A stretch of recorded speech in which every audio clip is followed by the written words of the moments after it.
What's up, what's up? This is Alfonso Muchacho, and today Muchacho is going to make some big epic choir pads and then spend a bit of time and effort destroying them. The choir boys must die. It's not going to be fun for them, but it's going to be a lot of fun for me. So I hear a lot of this kind of thing going on in some modern melodic techno type tracks. There's a lot of artists using vocals or vocal snippets as melodies. So if you're going to make this kind of sound, you're going to need voices. You could use a sample library, something like this I'm sure is available in Contact, but I'm going to use a synth called Blue 2. This is a criminally underrated synth and it's capable of a ridiculous variety of sounds. You can use anything from regular subtractive shapes to ridiculous waves stacked on top of each other and other real world samples. Add to this the fact that it's so simple that my dog could use it and you're onto a winner. So I'll start off by playing you a bit of my track here so you can get a feel for it.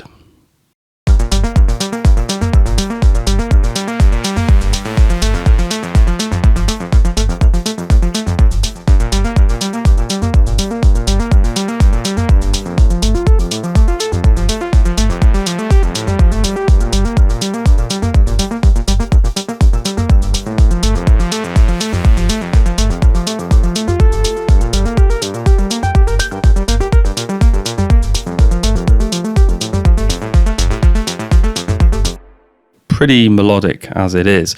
It's got that big arp out in front and a subtle shimmering pad noise underneath. So in this case, due to the quite rich melodies that we already have, I don't want to go too overboard with this pad. We're in G minor, so I've come up with this unbelievably simple pattern here, and my idea is to build a pad on top of this melody. So let's fire up good old Blue 2 and get cracking.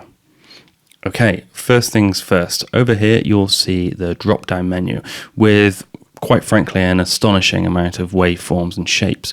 You've got all the standard ones and a few more funky ones before you get down into samples, and samples is where we'll find the kind of sounds we're going for.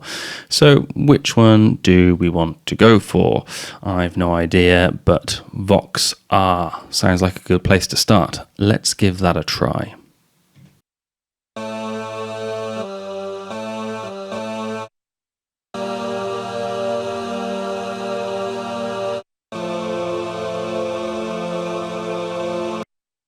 Okay, that already sounds pretty decent. I mean, it sounds like a voice, a really synthetic voice, but a voice nonetheless.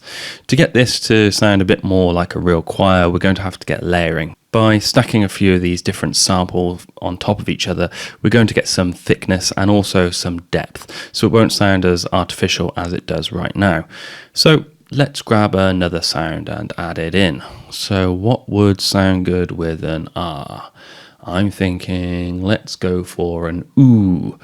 Got to be a winning combination, right? Oohs and ahs.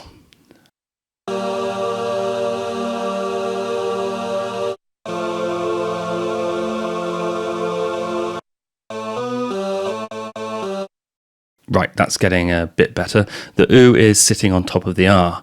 I never thought I'd say that on YouTube. And it's giving a better impression of the voices being made up of multiple people, and that's what I'm aiming for here. I still feel like we need something bigger, so let's find another sample. Vox Epic 1. What else? Let's hope it sounds as good as its name.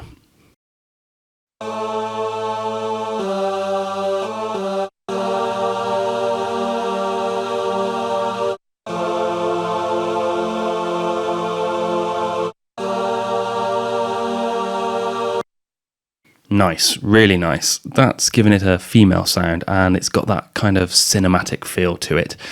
So, as you will have noticed, we've still got some work to do to make it sound natural. Let's start with the main envelope. We've got a sharp cutoff, so I'll need to go and fix that.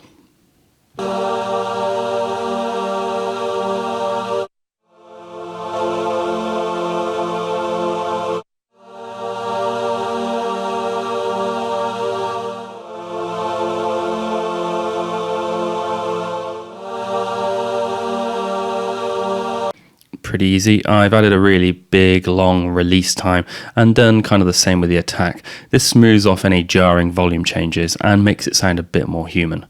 We still need to do a bit more work balancing the sounds. Let's get their volumes right first.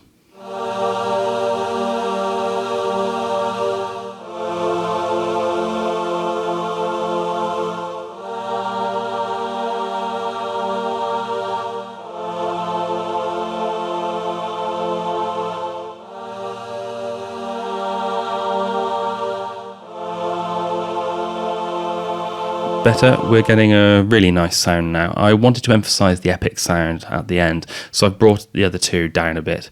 I've got some routing to do now, as the sounds are just being sent straight out of the VST.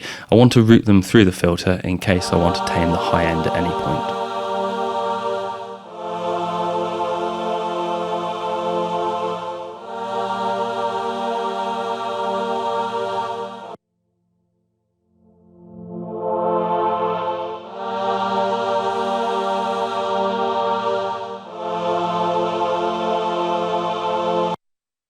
So all three samples are now going through the filter, and I'm going to send the output of the filter to the effects.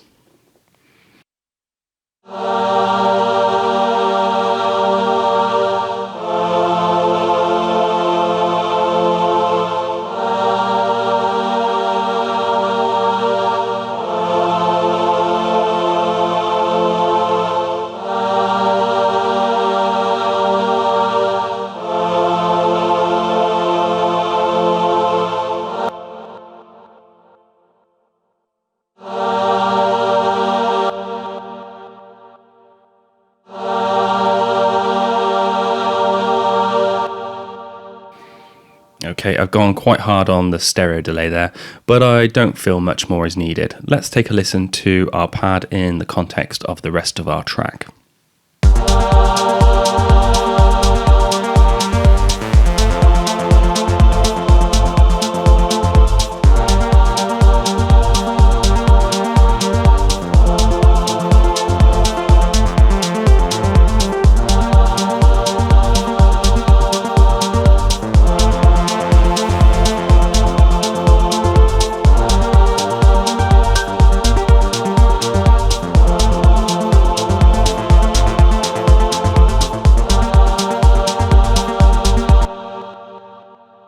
Okay, that's doing a passable job at being a choir.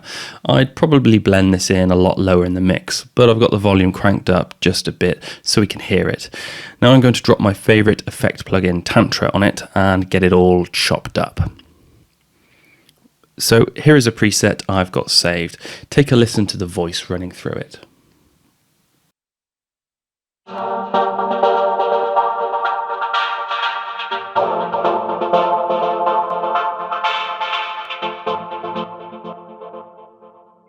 I'm going to change the speed to sixteenths just to get a bit more of a groove going, and I'm going to alter a few of these peaks. Remember, the peaks at the top are automation curves for any of the controls that you see below, so here it's really just affecting the filter.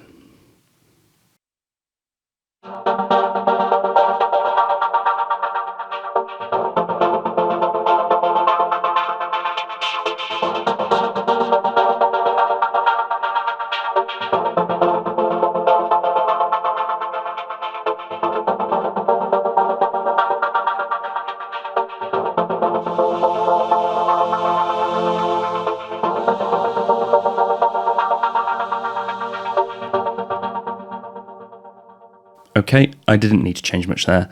Let's listen to the whole track now.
So I'm pretty happy with that.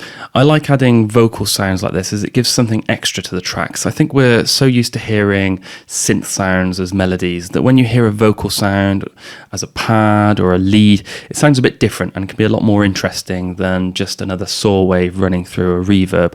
You don't have to use these plugins by any means to achieve something like this. There's probably better ones out there, but if you're not using a complete choir sample, just remember to layer your voices to get something thicker. You don't want to be afraid to ruin your beautiful pads either by running it through some random effects as I've done here. So make sure you increase the piece, and thanks for watching.